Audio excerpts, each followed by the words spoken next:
Welcome to Dogo Argentino USA, the channel where we talk Dogo to make your life with your Dogo Argentino easier and more fun. It's your host, Nicole, and in today's episode, we're going to talk about starting your Dogo Argentino puppy on a raw diet. I've been getting requests on this topic for a while now, and originally I was going to do a cooking style video, but I need a cameraman for that, and given our current environment, I'm not going to risk it, so we're just going to stick with an explainer video. This is going to be a long-form video, so get a drink, get a snack, and let's examine raw feeding your Dogo Argentino puppies. Okay, so let me put it out there. This is a controversial topic, and as such, many people have many conflicting opinions about raw feeding. I myself want to share my personal experiences raising pups and feeding them raw food. Your own mileage may vary. As I enjoy formal scientific study, I would like to be transparent that there is very limited research that would qualify as unbiased and utilizing the scientific method for evaluating raw food diets. There are a few, and I'm going to go over one of those towards the end of the video for those that are interested. Several reasons for limited scientific studies include an incredibly high price tag attached to a true blind scientific study, which simply can't be paid for by a single person or a small company selling pre-portioned raw food. Contrast this with $24.6 billion dry dog food manufacturers in the United States alone, which can easily self-fund studies that preserve their place as the dominant canine food source. If you've ever studied statistics and methodology, then you know it's actually very, very easy to bend these towards a particular bias. Now, what got me interested in raw feeding was seeing a hungry dog choose raw each and every single time over kibble when offered the choice. I began to look around and I found the BARF diet, which is an acronym for Biological Appropriate Raw Food, or sometimes called Bones and Raw Food. The BARF diet is a concept which was originally put forth by Australian veterinarian and nutritionist Dr. Ian Billingshurst in 1993. The idea is pretty simple. Feed your dogs what they evolved to eat in the wild, a raw diet consisting of uncooked raw meats, raw bones, and uncooked produce. Dogs are facultative carnivores, meaning that while they can survive on plant-based proteins, it appears to negatively impact their health long-term and their quality of life.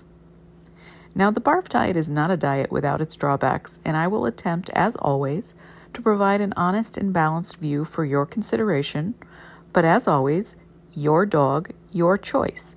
Choose what you think works best for your particular situation. Let me tell you, when I started feeding raw chicken bones to my dogs for the very first time, I was so insanely scared. I was literally sick to my stomach with fear that I was going to kill my dog. And these are valid concerns, but ultimately, they proved to be unfounded. I kept reminding myself that on a genetic and evolutionary level, a modern canine is not very far from a gray wolf, and that this was literally what they evolved to eat. There is no cooked food in the wild, there is no kibble, and no one pre-butchers their dinner off the bone, and yet they survive. So let's get it out in the open. I've fed kibble exclusively to my show dogs as a child, but today I am not a huge fan of kibble. Kibble is another name for dry dog food, and it was invented in 1860 by Englishman James Spratt after noting dogs eating hardtack, which is a kind of shelf-stable dry cracker created for sailors. Wet canned dog food was introduced in America in 1922 and was originally made exclusively from horse meat. Kibble is mostly starch, grain, ground protein meal that is supplemented with a liquid Vitamix poured over it. It's then extruded into various shapes and baked. Many dry dog food recalls are based on kibble manufacturing disproportionately the vitamin mix to the grains and starches, thus making it toxic to dogs. Prior to the introduction of kibble, which occurred during the Industrial Revolution, during which the middle class expanded and dogs tended to become indoors companions rather than outdoors working animals, where dogs were either hunting vermin to feed themselves or were at best fed table scraps, it is just a relatively new form of dog feeding. Some of the problems in kibble recall cause dogs to die. Almost all mainstream kibble manufacturers have had recalls. Kibble is often stuffed with preservatives to improve shelf life, including artificial dyes, poor quality, low quality ingredients, and it often causes skin and coat irritation, loose, smelly stools, weak, plaque-covered teeth, underdeveloped bite muscles, and systematic inflammation. If you absolutely positively must feed kibble, I will tell you one of my favorite brands at the end of the video. Let's start off with basic barf guidelines. In a barf diet, you will be feeding bones, connective tissue, skin, cartilage, organ meats, muscle meats, fruit, vegetables, and fats. You must feed phosphorus and calcium in the form of bones because an all-meat diet alone will harm your dog's nervous system and skeletal system. Other sources of calcium include eggshells, yogurt, and goat's milk, which is acceptable because it's highly digestible due to the small molecular size. Remember, cow's milk is not acceptable due to low digestibility based on molecular size. Bones are needed for protein, fats, vitamins, and minerals. Organ meats are the superfood of the dog world, and they contain trace vitamins and minerals needed for life. And in the wild, organ meat is a key component of the wild canine's diet. Organ meats contain minerals, vitamins, proteins, and fats. And organs include the liver, the kidneys, testicles, ovaries, spleen, pancreas, thymus, brain, tripe, lungs, and skin. Fats are vital for good health and needed for energy, shiny coat, and healthy skin. An example of fat would be raw salmon oil, coconut oil, raw chicken skin. But remember, fats do go rancid through time, so don't buy large containers if you intend to use either fish oil or coconut oil. Fruits and vegetables are needed, but in the wild, these would often be the stomach contents of whole prey animals, so much less is needed than you might imagine. Wild canines also enjoy berries. Vegetables in the barf diet can include celery, broccoli, spinach, carrot, and red pepper. Fruits can include skin-on apples, skin-on pears, bananas, melon, blueberries, blackberries, and cranberries. Some fruits like avocado and grapes are toxic to dogs, so be sure you Google it before you offer a certain type of fruit to your dog. All raw diets may be balanced through time, meaning you need not split each individual meal between its requisite parts so long as the total balance is achieved over the course of the week. For example, if brains are on the menu, you can feed that portion entirely on Monday, or you can feed it over several days to make life easier for you and your Dogo Argentino. One caveat is that liver is essential to the barf diet, but it does cause flatulence and makes stools loose, smelly, and dark-colored, so it should be split between several meals. Kidney meat has a similar effect. Variety in both muscle meats, organs, fats, fruits, and vegetables is preferred primarily for the dog's pleasure and your budgetary constraints. Although in the wild, wolves' diets, though seasonal, they're generally quite monotonous. In other words, a wolf in a particular location is probably not going to eat venison and pork. It will eat one or the other based on what's present in their environment. In terms of raw foods, all uncooked meats are appropriate including grass-fed, free-range, organic rabbit, venison, bison, beef, chicken, pork, eggs, turkey, elk, fish, duck, goat's milk, and so forth.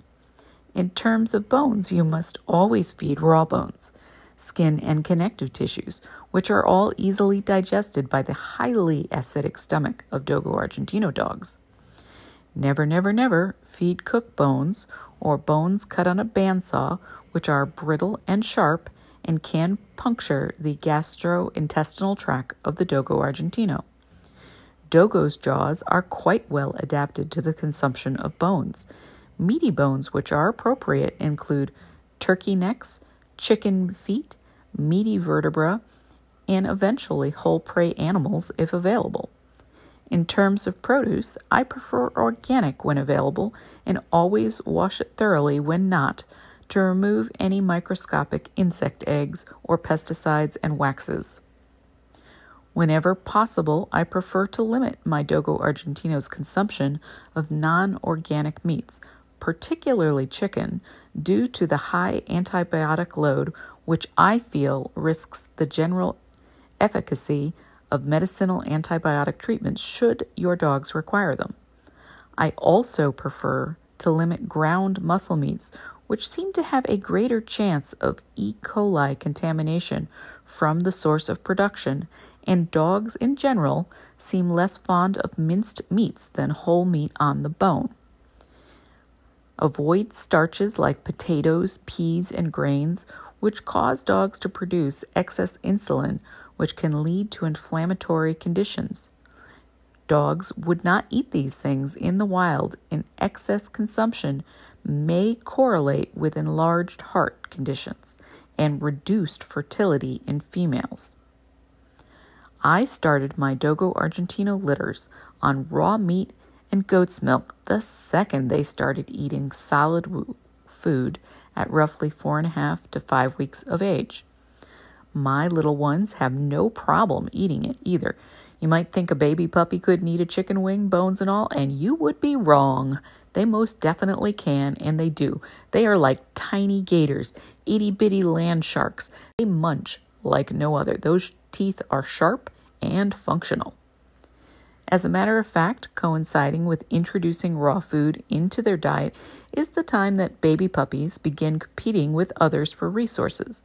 They will fiercely growl at other puppies, they'll resource guard, they'll definitely try to steal one another's dinner, and you do have to monitor meal times to avoid squabbles and make sure every puppy gets its fair share. In the wild, of course, resource redistribution does not happen because there is no such thing as socialism in the wild. The benefits of raw feeding are better enjoyment by the Dogo Argentino, control over the diet your dog consumes, clean, strong, healthy teeth, better developed bite muscles, a leaner and more muscular physique, shiny skin and coat, healthy, fresh breath, small, compact stools with less odor, along with wonderful enjoyment and vitality. There is also evidence when properly executed, dogs having been fed raw will have far fewer issues with inflammation. The risks of raw feeding include expense, increased prep time, bacterial or parasitic contamination, either to the humans handling the meat or the dogs themselves. There are also issues if the diet is not fed correctly and is therefore unbalanced. In all diets, raw or otherwise, there is a chance of unknown food allergy. We will address these issues later in the video. Personally, I prefer to create a custom blend of food, which is between 50 and 70% muscle meat, 10 to 30% calcium-based products like raw bones, skin, tendons, goat milk, and yogurt. 7% water-based vegetables such as celery or spinach, 5% liver, 5% secreting organs like brain, 1% oil such as coconut oil, 1% fruit like skin on apple, 1% fiber-based vegetables like carrots. The variance between the bone and muscle percentages are based on the type of protein source, as some have more bones, while others have more meat. Different people may have slightly different amounts of muscle meat, bones, organs, vegetables, and fats they prefer to mix in the BARF diet, but I'm discussing my specific experience with my dogs in this video. I feed an amount of food based on the weight of the animal.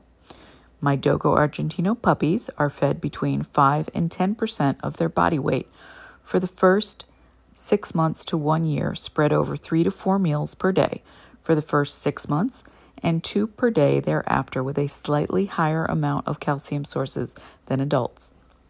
For adults, I feed between 2 and 5% of their total body weight based on activity level and life cycle. Lactating bitches are treated like puppies in terms of both the amount of food they receive and the calcium they receive. The BARF diet was originally put forth by veterinarian and nutritionist Dr. Ian Billingshurst, and the idea is simple: to feed your dogs what they evolved to eat in the wild, which is a raw diet consisting of raw, uncooked meats, raw bones, and uncooked produce. It is not a diet without drawbacks, and let's talk about those big ones. For one, it's extremely time-consuming to prepare correctly, and it can be quite expensive to feed. I will offer 2 solutions to both those issues. First, the time involved can be greatly reduced by doing a monthly meal prep that breaks meals into individualized servings. I prefer to do this on a day off over several hours, and then I freeze the servings, which are kept frozen until a day or maybe 2 before they are needed. Always thaw raw meats slowly over time in a refrigerator to avoid bacterial growth. Additionally, I butcher meat the very least amount I can, which saves time and effort. I personally want my Dogo Argentinos to work for their dinner because working meat off bone is naturally self-rewarding for the animal. Second on many people's minds is the expense. If you buy your Dogo Argentinos food directly from a supermarket, it will be costly, and there are a few ways to help with that expense. First and foremost, hunting game and fishing yourself cuts down on cost, which is why, if you are able, you should hunt your Dogo Argentinos on hogs because you can use it as part of their diet. The direct purchase of whole animals from a farm or food collective will lower your cost. And if you live in certain metropolitan areas, you may find meat prices and meat variety much better at ethnic markets or ethnic butchers. If you're on a ranch, you can certainly raise livestock earmarked for your dogs. But remember, chicken is considered a domestic animal and can be kept successfully in nearly any environment. You can, of course, become an avid coupon clipper and stock up when sales hit, even if that means buying at several supermarkets or bringing multiple family members with you and paying separately to thwart the low item lists in place during extremely attractive sales. Additionally, certain items like turkey may be better to acquire during certain times of the year, and sometimes warehouse clubs can run nice sales as well. In my home, I have 4 huge double refrigerators and 1 chest freezer to store my purchases for later use. This is practically unavoidable if you wish to buy meat when the price is the most competitive. If you don't have the space for this in your home, you could purchase pre-portioned, freeze-dried raw food, or you could buy fresh raw food from various vendors, although it is astronomically expensive, but it is an alternative. Another concern of raw feeding is bacteria and parasites. If you are purchasing human-grade food, which is not organic, chances are that the meats have been inoculated for parasites at the very least, but this does not affect bacteria level. Most healthy dogs have very few problems with bacteria, though parasites do present a certain risk. The highly acidic stomach and saliva seems to cope well with typical bacteria loads, but again, it is a risk. A greater risk for contamination is present in ground meats than whole meats. However, on the exceptionally rare occasion a dog refuses ground meat, I always assume the smell is of contamination, and I will simply dry roast it until well done without seasoning, thereby killing off any bacteria. A note on cooked meats. Cooked meats are extremely hard on baby puppy stomachs due to their lacking the enzyme needed for digestion, and it should be strictly avoided. Starting off my Dogo Argentino puppies on raw food, I'm going to tell you what I did and why I did it. This isn't necessarily the only way to do things, but it worked very well for me personally. I jumped into raw, cold turkey, so to speak, and offered raw food only to my pups. The reason I did this is because the amount of time raw food and kibble sit in the digestive tract is vastly different, with raw passing through quickly and kibble taking far more time to digest. If you mix the two, you slow the entire digestive tract down, and each food requires a different pH to break down, which can lead to digestive upset. Pups don't eat kibble in my home, even if it's offered. They don't like it. They don't want it. If you want to see a pup get excited, wave a chicken wing in front of their face, and you'll get an entirely different result, like sharks to chum. Bones balance phosphorus and calcium perfectly, which is a requisite to growing skeletons. If you offer muscle meat alone, you would deform the puppies through nutritional deficiency. You can, for an introduction to solid food, mix ground organic venison with organic goat's milk to make a very attractive slurry. My pups got a slurry from week 4.5 to week 5, but bone-in meats were offered as quickly as possible. Once a bitch stops regurgitating her lunch for the pups and actively begins to refuse to nurse them at least part of the time, that's when they really wanted the bone-in chicken wings that were offered. This time coincides with their sharp little milk teeth coming in. Oh my goodness, those teeth hurt. I studied the results of the exclusively raw-fed litter for the first 8 weeks daily, at 6 months and at 1 year. Emma, who was the pick puppy of the last litter, began life as a runt, and you can check out my video on weight gain if you're interested in seeing how she progressed through the weeks and months to follow. The short answer is when comparing her growth to the 2 other bitches, I greatly preferred her development. Of the other bitches, one who went on to an all-kibble diet after leaving my home, and the other bitch went on a mostly kibble diet, Emma has been heavier in muscle mass, more advanced in her development. She entered her initial heat cycle first and generally looked more cut like a bodybuilder. She remains the most muscular today and outweighs the other bitches by between 8 and 17 pounds respectively. The results of this experiment sealed the deal for me in terms of raw food being introduced very, very early. I really like how solid the pups were, how solid and odorless their stools were, and how good they did in all my psychological evaluations compared to kibble-fed litters of my youth. My Dogo Argentino's favorite meats are organic bison and organic venison. They seem to greatly prefer these to non-organic meats, although for cost reasons, I feed both organic and non-organic meats. My Dogo Argentinos like carrot and watermelon best in terms of produce. Well, actually, if we're being really honest, they like whatever I hand feed them best because it always tastes better if Mom feeds it to them directly. Let's look into some of the claims of raw-based diets. I am going to dispute some of these, and I am going to give some reasoning for that. When you look at raw diets, they often say the benefits are proven. And no, they absolutely are not, because no study large enough in scale has been done.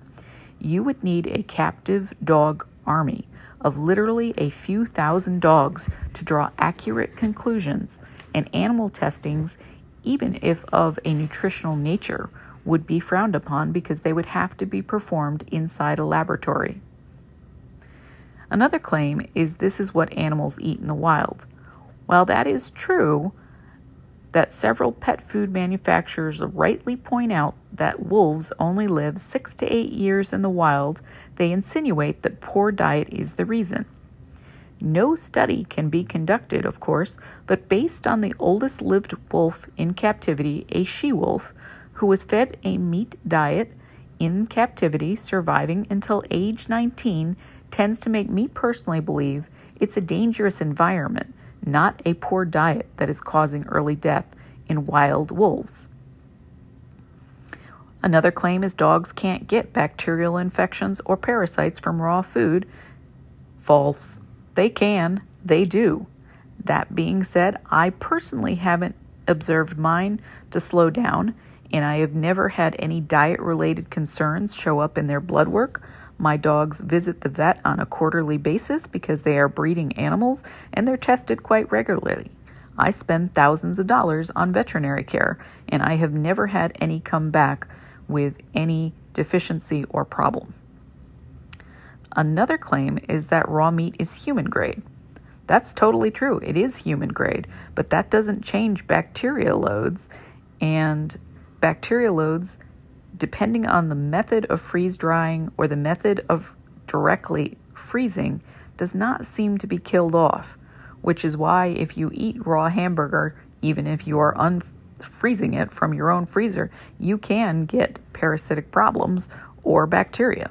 So yes, the food is human grade, but that doesn't eradicate the risk of bacteria or parasites. Another claim is that raw bones are completely 100% safe. This is false. Bones can be a choking hazard and an intestinal blockage hazard, but my adults seem to have no problem not swallowing a whole rib bone while scarfing down pork off that rib or beef off that rib.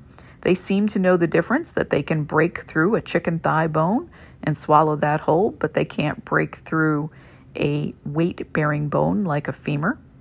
I believe personally this is a negligible risk, particularly in the Dogo Argentino specifically. However, it is a risk, and you do have to navigate that risk and your comfort level with it. There is a myth that if you add muscle and bone alone, the diet is balanced. It is definitely not. In the wild, the whole prey is eaten. This typically includes organ meat, skin, connective tissue, and stomach contents. So the barf diet does require meat from muscle, meat from organs, bone, a very small amount of fats, and you need a very small amount of vegetables and fruit. There is a claim that only kibble is safe. This is laughable. Kibble can certainly be safe, and you can feed kibble if that is your choice. And I do believe that there are high-quality kibbles that are largely safe. But kibble has recalls, and almost every manufacturer of dried dog food has had a recall due to a mix-up in the mix between the dry ingredients and the wet vitamin ingredient. So ultimately, neither a kibble-based diet nor a raw diet guarantees that you will never experience food-related problems or toxicity.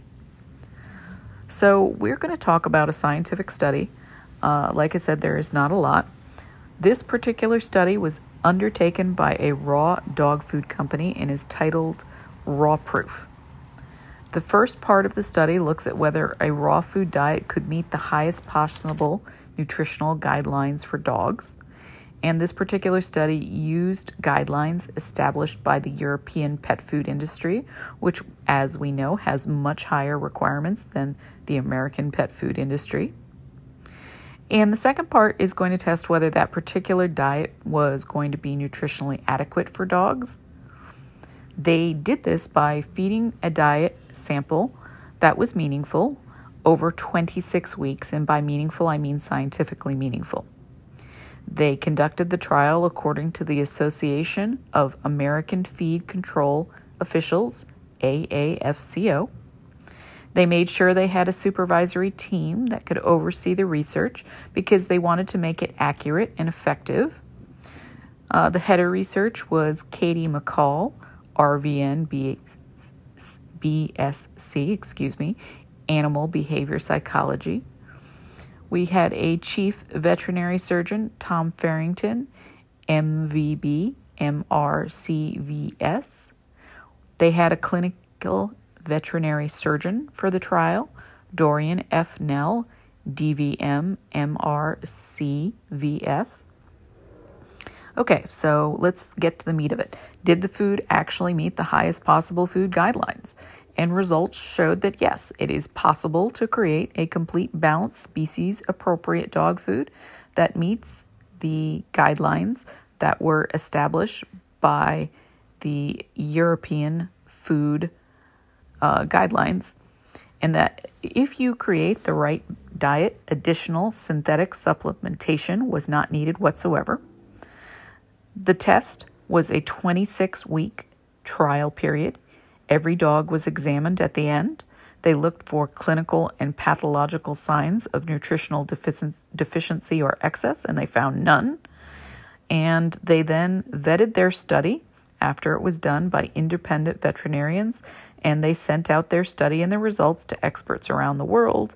And there was a panel of veterinary surgeons who reviewed and supported the research, including Richard Allport, Ian Billinghurst, Tim Cozens, David Hopper, Jeff Johnson, Claire Middle, Lynn J. Thompson, and Nick Thompson. And they also sent it to canine nutritionist Dr. Richard Patton, who reviewed it and gave it his stamp of approval. But there were challenges. There were definitely problems in the study in terms of the scientific method, strictly speaking. So let's talk about those.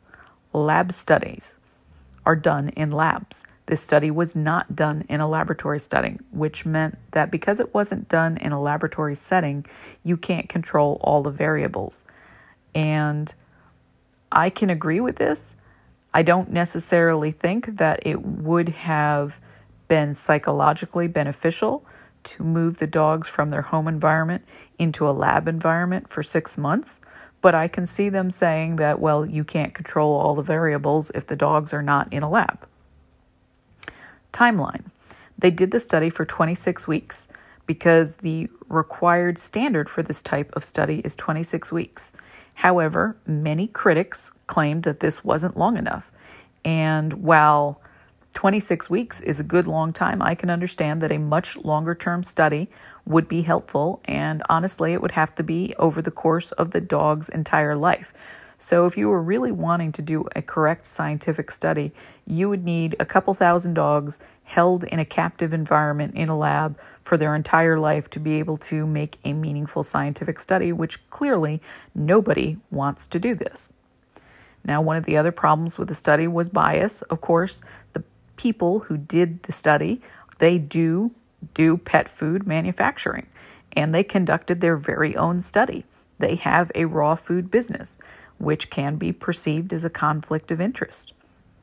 I get that, I do, but most of the nutritional studies with dry dog food are actually conducted by dry dog food manufacturers.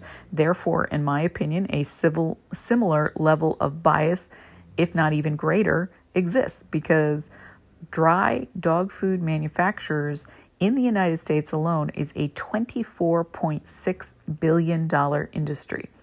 If you were to turn around and say that not only was raw dog food better and that there was health problems such as inflammation that are related to kibble, do you think they're going to take that lying down? They are not.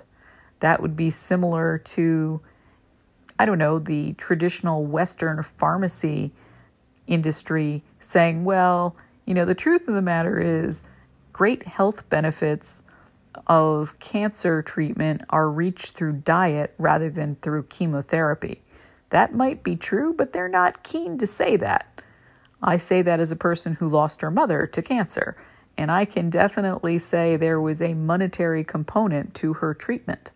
That's just my opinion. It is up to you what you choose to do with your dogs, but I can say that having looked at the studies that are available, having looked at raw feeding through my own personal dogs, I am a fan. I believe that raw feeding is the absolute best way you can go if you can afford it. Okay, as promised, I said I would discuss some kibble, and I am going to discuss some kibble. So if kibble is something that you're interested in, I do think that you can feed kibble successfully. I think that if you feed kibble, there are some kibbles that are better than others, and I am probably going to do a separate video on kibble analysis because it's a whole long topic on how you could analyze a particular type of kibble over time. But I am going to talk about some kibbles that I like, and the main negative to the kibbles that I prefer is that kibbles that I prefer tend to be very high quality, and because they're very high quality, they're extremely expensive, and the expense is actually pretty similar to feeding meat. And because of that, I don't know that necessarily there's a huge cost benefit. So my favorite kibble is called Carnivore, which is spelled CARNA4, and a 23-pound bag of chicken Carnivore sells for $159.99. Wow, that is crazy town to me. That is really very, very, very expensive. But there's a reason I like that particular dog food. And one of the main reasons I like that particular dog food is that it has very limited ingredients. And limited ingredients, in my opinion, are a good thing. But at $6.96 a pound, you're really starting to enter the level where you could feed raw meat if you preferred. But, there is a lot to be said for that particular kibble. I think it is great. First of all, Carnivore is synthetic free, and I love that about it.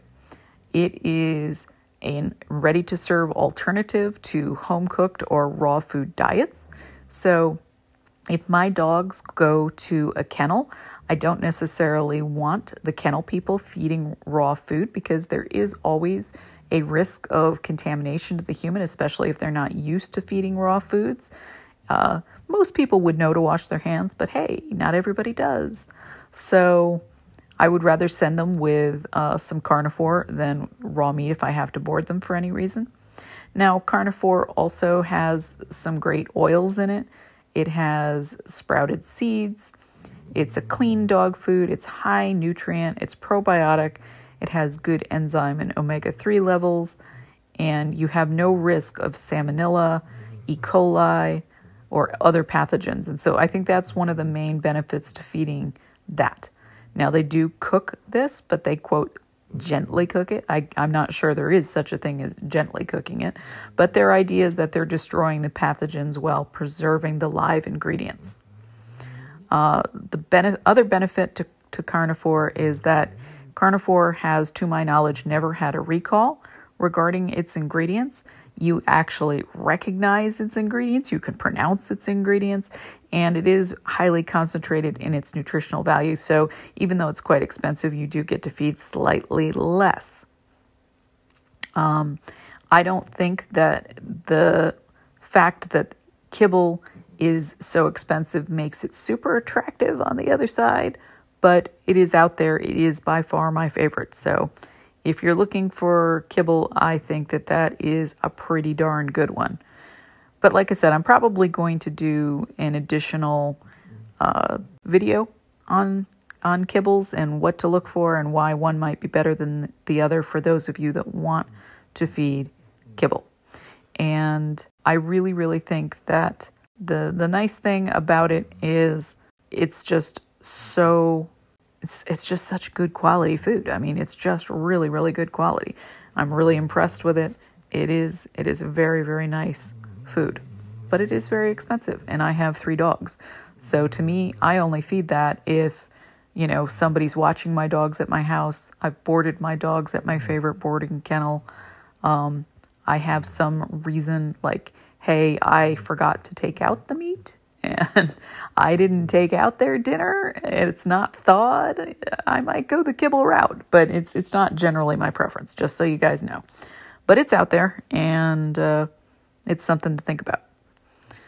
So, something that I think is really important in terms of my own biases is that I want you guys to know I'm a second-generation dog fancier with lifelong experience in many different breeds like the Great Dane, the Doberman Pinscher, several different breeds of working field retrievers.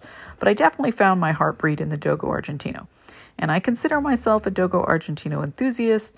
I am a small hobby breeder. I am a dog show exhibitionist. I am a dedicated field obedience trainer. But what I am not a veterinarian. I am not a professional dog nutritionist, and I am not a substitute for seeking advice from other sources. So please take this video for what it is. It's one person's experience feeding raw over time, starting a litter and observing those results. At the end of the day, you have to make the right choice for your dog because it's your family member. I'm just putting this out there as a testimonial to my experience.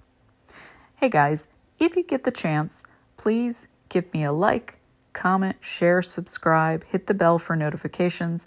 If you are enjoying my videos, if you are finding any value at all, I really encourage you to leave a comment because that helps kick the YouTube algorithm into high gear and my videos will be mentioned to other interested parties.